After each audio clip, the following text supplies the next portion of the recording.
Halo Kak Shirley, lagi di mana Kak? Di rumah? Nanti ke rumahku ya Kak? Tak kasih tahu Kak, tanteku itu kemarin dateng, tahu ndak? Dia bawain aku handphone baru. Seneng. Iya, yang kemarin. Iya, ini aku lagi mau lihat. Nanti ke rumah ya, tak tunggu loh. Cepetan ya, sekarang ya. Oke, dadah. Senang sekali dapat handphone baru.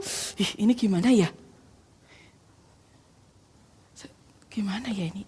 Lihat dulu senang sekali. Ini gimana ya cara pakainya ya? Bentar. Besok minggu dibawa, ini keren ini.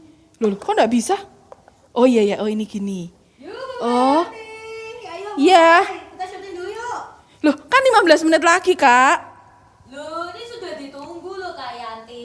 Sekarang? Iya dong, masa tahun depan Kak? Ayo Kak, sekarang. Oh, sudah ada adik-adik JL Kids di situ.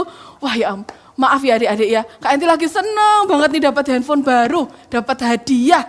Oke, Kak Yanti simpan dulu ya hadiahnya ya. Tunggu sebentar. Oke, shalom adik-adik JL Kids. Wah, apa kabar semua? Baik ya? Semua sehat? Semua diberkati?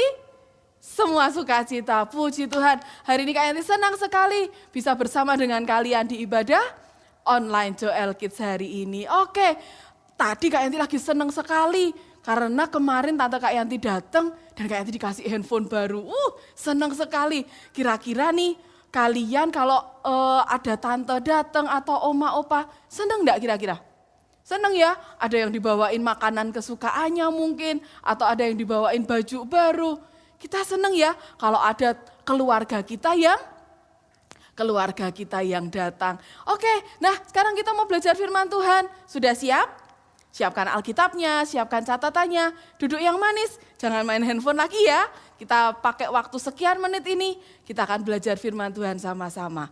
Oke, nah minggu yang lalu kita sudah dengar firman nih. Tentang apa ya? Minggu yang lalu Kak Michael menyampaikan tentang kita menyiapkan rumah buat Tuhan. Sudah pada menyiapkan rumah belum buat Tuhan? Sudah ya? Sudah mulai disiapkan. Nah sekarang pertanyaannya, ketika kita sudah siapkan rumah buat Tuhan, Tuhannya hadir enggak? Tuhannya datang enggak ke rumah kita? Tuhannya datang. Siapa yang rindu Tuhannya datang ke rumah hidup kita? Mau? Mau semua ya? Apa yang harus kita lakukan supaya Tuhan datang ke dalam rumah hati kita? Hati kita yang sudah kita siapkan, kita mau mengalami, kita mau rindukan, Tuhan itu mengunjungi kita. Kalau seperti tadi Tante Kak Yanti datang dari luar kota, Kak Yanti dapat hadiah handphone. Sekarang apa yang terjadi kalau Tuhan Yesus datang mengunjungi hidup kita? Pasti Dia akan berikan hadiah yang luar biasa. Pasti Dia akan berikan berkat yang berlimpah. Ada berkat kesehatan, ada berkat kepandaian, ada berkat apa lagi ya? Sukacita Dia berikan buat kita. Nah hari ini kita mau berikan judul dari firman kita hari ini adalah Saya Berjumpa Yesus. Siapa yang mau berjumpa dengan Yesus hari ini? Semua mau? Semua mau? Semua mau Tuhan Yesus hadir dalam rumah kita, menjumpai kita, mengunjungi kita. Ya, kita akan belajar bersama-sama. Sekarang Kak, bagaimana supaya Tuhan Yesus itu mengunjungi kita? Nah, kalau kemarin nih, sebelum tantenya Kak Yanti datang, Kak Yanti telepon setiap hari. Tante kapan jadi datang? Karena sudah tahu nih mau dibawain handphone ya kan. Tante kapan datang? Tante sudah perjalanan belum? Ditanya terus sambil hatinya menunggu. Kapan ya tantenya datang? Nah, sama dengan Tuhan. Bagaimana kita menanti kunjungan Tuhan? Kita mau punya hati yang menanti-nantikan. Kita mau punya hati yang pengen banget Tuhan itu datang dalam hidup kita. Nah, kita akan belajar dari firman Tuhan. Siapa orang yang hatinya kepengen banget ketemu dengan Tuhan. Satu tokoh yang sangat rindu menantikan kunjungan Tuhan dalam hidupnya. Kita buka sama-sama ya. Di Markus 10 ayat 46 sampai yang ke 52. Adik-adik nanti baca di rumah. Ada cerita tentang siapa? Bartimeus. Siapa itu Bartimeus? Bartimeus ini adalah seorang pengemis. Kenapa dia menjadi pengemis? Karena dia buta. Karena dia buta, dia tidak bisa melakukan banyak hal. Yang bisa dia lakukan cuma duduk di pinggir jalan, dia meminta-minta, dia jadi pengemis. Nah, suatu kali adik-adik, Tuhan Yesus dan rombongan, tidak sendiri loh ya, Tuhan Yesus dan rombongan sedang berjalan di dekat Bartimius ada. Bartimius dengar nih, oh ada Yesus yang melakukan mujizat. Apa yang dilakukan Bartimius adik-adik? Dia duduk, dia tidak tahu nih Tuhan Yesus di sebelah mana, bisa jadi di sana, bisa jadi di situ, karena matanya dia buta kan. Dia cuma teriak, Yesus anak Daud, kasihanilah aku. Duh, ini rame sekali, rombongannya banyak, tidak cuma 2-3 orang, pasti rame. Dia teriak lagi, Yesus anak Daud, kasihanilah aku. Aduh ini Tuhan Yesusnya ini dengar enggak ya? Aku kan duduk ini lagian aku enggak bisa lihat Tuhan Yesusnya ada di mana. Orang banyak lihat itu ada Bartimius lagi teriak-teriak. Dia bilang, diam. Di ayat yang ke-48 dikatakan, Bartimius ditegur, diam, enggak boleh teriak-teriak. Tapi apa yang dilakukan Bartimius? Dikatakan dia berteriak lebih keras. Dia teriak lagi, Yesus anak Daud, kasihanilah aku. Di antara banyak orang, di antara rombongan orang yang mengikuti Yesus, di ayat yang ke-49 dikatakan apa? Yesus berhenti. Tuhan Yesus dengar loh jeritan dari Bartimius. Tuhan Yesus dengar jeritan orang yang rindu dengan dia. Tuhan Yesus dengar jeritan orang yang kangen dengan dia untuk Tuhan Yesus datang mengunjungi dia. Tuhan Yesus datang, dia berhenti, dan dia memanggil orang itu. Kemudian apa yang dilakukan adik-adik? Yang pasti ketika Bartimius ketemu dengan Yesus, Tuhan Yesus memberikan mujizat. Matanya disembuhkan, dia tidak lagi buta. Kemudian apa yang dilakukan oleh Bartimius? Dia tidak lagi mengemis di pinggir jalan, dia lepaskan jubah pengemisnya, dan dia ikut rombongan mengikuti Yesus kemanapun Tuhan Yesus pergi. Kita belajar satu hal dari Bartimius, apapun tidak bisa menghentikan dia untuk berjumpa dengan Yesus. Segala sesuatu tidak bisa menghentikan dia, walaupun orang lain bilang, diam, jangan teriak-teriak. Dia terus berteriak lebih keras. Dia berkata, Yesus kasihanilah aku. Hari-hari ini berapa banyak di antara kita yang berkata, Tuhan Yesus kunjungi aku. Tuhan Yesus aku mau ketemu dengan Engkau. Saat adik-adik ada di gereja, ibadah offline, ataupun saat hari seperti ini ibadah online, berapa banyak di antara kalian yang benar-benar merindukan Tuhan. Dan berkata, Tuhan aku rindu berjumpa dengan Engkau. Tuhan aku rindu, tidak cuma menyanyi biasa, tapi aku rindu Engkau datang menjumpai aku. Karena kita percaya ketika Tuhan datang menjumpai kita, ada berkat yang luar biasa, ada mujizat yang dia kerjakan. Bartimius, dia disembuhkan dari butanya. Dia dinaikkan derajatnya. Dari seorang pengemis yang cuma di jalan minta-minta, dia jadi orang yang mengikuti Yesus. Mungkin dia jadi seorang yang melayani Yesus kemanapun Yesus pergi hari itu. Yuk hari-hari ini, bagaimana supaya Tuhan mengunjungi kita? Miliki kerinduan. Benar-benar Tuhan aku kepengen Tuhan Engkau mengunjungi aku. Aku kepengen Tuhan berjumpa dengan Engkau. Saat ibadah jangan sia-siakan kesempatan yang ada. Ya, saat kalian ibadah online, kalian menyembah Tuhan di rumah, jangan sia-siakan. Kejar Tuhan, Tuhan aku kepengen ketemu Engkau. Amin.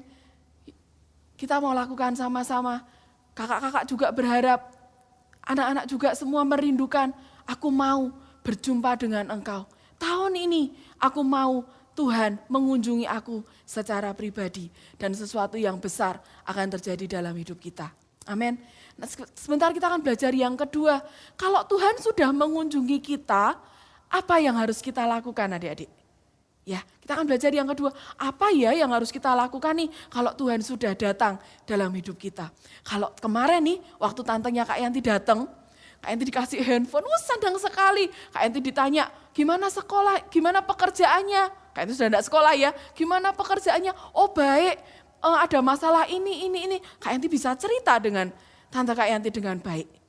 Sama, ketika Tuhan datang mengunjungi kita, apa yang harus kita lakukan? Berani enggak jujur dengan Tuhan, terbuka dengan Tuhan, apapun yang sedang kita alami hari-hari ini.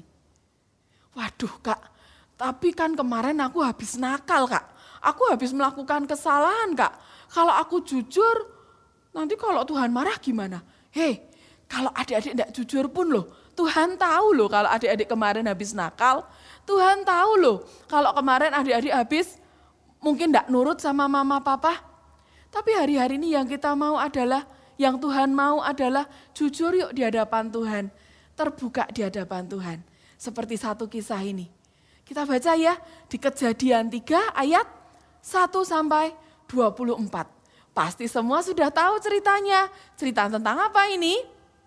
Tentang Adam dan Hawa. Ayo, Adam dan Hawa tinggal di mana? Di taman bermain. Oh bukan, di taman Eden. Nah, Adam dan Hawa tinggal di taman Eden. Dia boleh memakan semua buah dari pohon-pohonan yang ada di situ. Mau ada buah apel, buah pisang, buah jeruk, semua boleh dimakan. Tapi Tuhan ngomong apa? Ada satu pohon yang buahnya tidak boleh dimakan. Yaitu apa? Ayo. Pohon apa? Pengetahuan yang baik dan jahat. Tidak boleh dimakan loh ya. Oke, mereka bilang taat. Suatu kali ketika Hawa lagi jalan-jalan gitu, ada seekor, pasti semua tahu ceritanya ya. Seekor apa? Ular. Dia berkata, hei Hawa, gak apa-apa, kamu makan buah ini gak apa-apa. Ini enak loh buahnya, ini baik loh. Kemudian Hawa mulai berpikir, iya ya, kenapa ya gak boleh dimakan? Mungkin ini buahnya paling enak. Dan apa yang dilakukan Hawa adik-adik? Dia ambil buah itu, dia makan. Kemudian dia lari ke Adam. Hei Adam, ini buahnya enak sekali loh. Mau enggak kamu makan? Nih coba. Adam juga ikut makan. Mereka enggak tahu. Ketika setelah mereka makan itu, mereka baru sadar bahwa mereka telanjang. Dan mereka tahu mereka sudah jatuh dalam dosa. Apa yang dilakukan Adam dan Hawa? Adik-adik mereka sembunyi. Mereka cari semak-semak. Aduh aku harus sembunyi di mana? Takut nih kalau Tuhan datang aku takut. Kemudian Tuhan datang. Dan dia tanya, Adam, di manakah engkau? Adam, di manakah engkau? Diam-diam ya, jangan bilang-bilang. Supaya Tuhan tidak tahu nih, aku sembunyi di sini. Tapi Tuhan tahu loh adik-adik. Dia berkata, kenapa kamu sembunyi? Kenapa kamu tahu kalau kamu telanjang? Apa yang dilakukan Adam? Hawa ini loh, dia yang nyuruh aku makan buah itu. Padahal buahnya kan tidak boleh dimakan. Hawa ini loh yang nyuruh aku makan. Adam menyalahkan Hawa. Hawanya tidak mau terima adik-adik. Hawa ngomong apa? Bukan, ular ini loh. Ular ini yang memaksa aku untuk makan. Adik-adik, Adam dan Hawa tidak jujur di hadapan Tuhan. Mereka menyalahkan satu dengan yang lain. Dan hari itu mereka terima konsekuensi dari dosa yang mereka lakukan. Apa? Mereka harus keluar dari Taman Eden. Mereka harus bekerja keras. Mereka harus menanam sesuatu untuk mereka makan. Kalau di Taman Eden mereka enak. Bisa makan buah A, buah B, buah C. Wah bisa dimakan. Tapi ketika mereka harus keluar dari Taman Eden, mereka harus bekerja keras, bersusah payah untuk mereka makan. Yang Adam dan Hawa lakukan, mereka menutupi semua kesalahan mereka di hadapan Tuhan. Mereka tidak jujur dengan Tuhan. Padahal Tuhan tahu dengan semua yang mereka lakukan. Tuhan lihat ketika mereka sedang berbuat dosa. Yuk hari-hari ini, apa yang sedang ada dalam hati kalian? Buka itu di hadapan Tuhan. Buka, ngaku, Tuhan, aku tadi habis nyontek Tuhan di sekolah. Aku lupa enggak belajar, aku enggak bisa ulangannya, aku tadi nyontek. Kemudian setelah itu minta ampun di hadapan Tuhan. Aku minta ampun Tuhan, aku janji aku enggak akan ngulang lagi. Atau hari itu kalian ngalami apa? Aku sedih Tuhan, mama papa tadi berantem. Aku sedih, jujur dengan Tuhan. Atau mungkin hari itu kalian sedang happy. Tuhan aku senang banget, tanteku tadi kasih aku handphone. Aku seneng banget Tuhan, terima kasih ya. Atau adik-adik sedang alami apa hari ini? Tuhan aku sakit, mama papaku juga sakit. Bisa belajar jujur dengan Tuhan.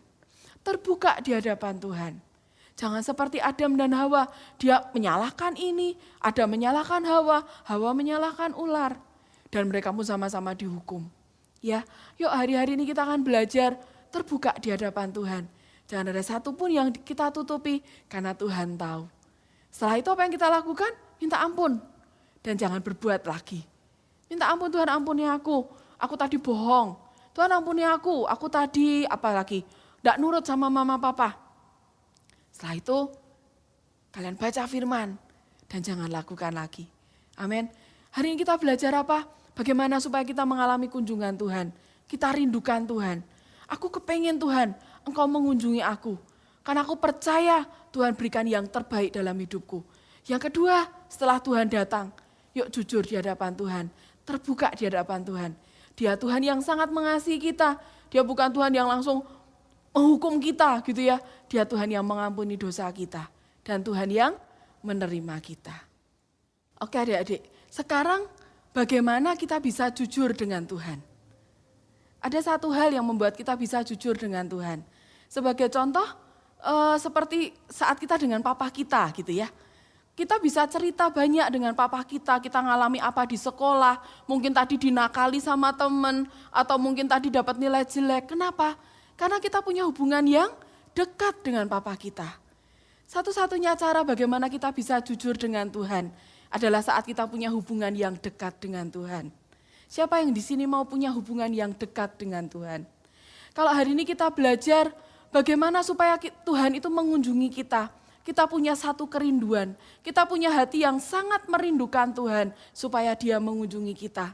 Dan setelah Dia datang mengunjungi kita, yuk kita dekat dengan Tuhan. Belajar cerita apapun dengan Tuhan yang hari-hari ini sedang kalian alami. Mungkin adik-adik sedang sedih, ngomong Tuhan aku sedang sedih. Atau kalian sedang bahagia, ngomong Tuhan hari ini aku bersuka cita karena mungkin nilaiku bagus. Atau mungkin aku mau jalan-jalan. Belajar cerita dengan Tuhan. Amin. Yuk mendekat ke Tuhan. Di Yakobus 4 ayat 8a dikatakan apa? Mendekatlah kepada Allah, maka Dia akan dekat kepadamu. Kita mau dekat dengan Tuhan, dimanapun kalian berada. Jangan cuman, aku mau dekat sama Tuhan, kalau hari Minggu aja nih pas aku di gereja, atau waktu aku ibadah online. Enggak, dekat dengan Tuhan adalah setiap hari, dimanapun adik-adik berada. Saat kalian di sekolah, mungkin saat kalian di rumah, saat bermain dengan tetangga-tetangga di sekeliling rumah, yuk dekat dengan Tuhan. Amin. Kita mau memiliki hati yang dekat dengan Tuhan. Jujur, terbuka dengan Tuhan. Caranya apa? Kita mau memiliki hati yang bersih. Matius 5 ayat 8 ayat hafalan kita hari ini. Berbahagialah orang yang suci hatinya, karena dia akan melihat Allah. Orang yang bersih hatinya. Orang yang tidak punya rasa prasangka buruk dengan Tuhan. Dia akan ngomong, Tuhan, aku marah hari ini, aku kesel hari ini. Jujur dengan Tuhan hari ini. Ya, yuk sebentar kita akan berdoa bersama-sama. Kita akan sembah Tuhan. Ada sebuah lagu yang berkata, bersihkan hatiku Tuhan. Kita mau nyanyikan lagu ini sebagai doa kita adik-adik. Kita mau hidup seperti yang Tuhan mau. Satu-satunya cara untuk buat hati kita bersih, baca firman. Baca firman terus setiap hari. Kita mau minta Tuhan, bersihkan hatiku, supaya di hadapanmu semua terbuka. Tidak ada yang aku tutup-tutupi di hatiku. Karena aku mau hidup jujur, terbuka di hadapanmu Tuhan. Adik-adik boleh tutup Alkitabnya, kita nyanyikan lagu ini. Bersihkan hatiku Tuhan, dengan firman-Mu, dengan firman-Mu, bentuk hati kami Tuhan, bentuklah hatiku Tuhan, sesuai dengan kehendak-Mu.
hati anak-anak yang ikut ibadah online pagi hari ini Tuhan. Tuhan, bersihkan hati setiap kami. Biarkan hidup kami Tuhan terbuka di hadapan Engkau. Dan biarkan Kau yang bekerja atas hidup setiap kami. Tidak ada lagi yang kami tutup-tutupi Tuhan. Tidak ada lagi yang kami sembunyikan di hadapan-Mu. Karena semua akan terbuka di hadapan Engkau. Tuhan, tolong setiap anak-anak Tuhan. Terima kasih Tuhan Yesus, terima kasih. Mulai hari ini Tuhan, kami mau belajar jujur di hadapan-Mu. Kami mau belajar katakan apapun yang sedang kami alami kepadamu. Tolong kami Tuhan, tolong setiap kami Roh Kudus. Buat kami terus hidup setiap hari dengan kebenaran firman-Mu. Karena kami mau hidup kami dipulihkan. Karena kami mau hidup kami dimerdekakan. Karena kami mau terus Tuhan mengalami Engkau setiap hari dalam hidup kami. Setiap hari kami mengalami Engkau Tuhan. Kami mengucap syukur buat kebenaran firman-Mu hari ini. Terus bicara dalam hidup kami Tuhan. Meteraikan itu di dalam nama Tuhan Yesus. Kami serahkan kepadamu Tuhan. Kami katakan hati kami bersih. Hati kami terbuka di hadapan-Mu. Dan silahkan Engkau bekerja dengan lebih ajaib dalam hidup kami. Terima kasih Tuhan Yesus. Di dalam nama Tuhan Yesus, semua adik-adik yang diberkati sama-sama katakan, amin. Tuhan Yesus memberkati.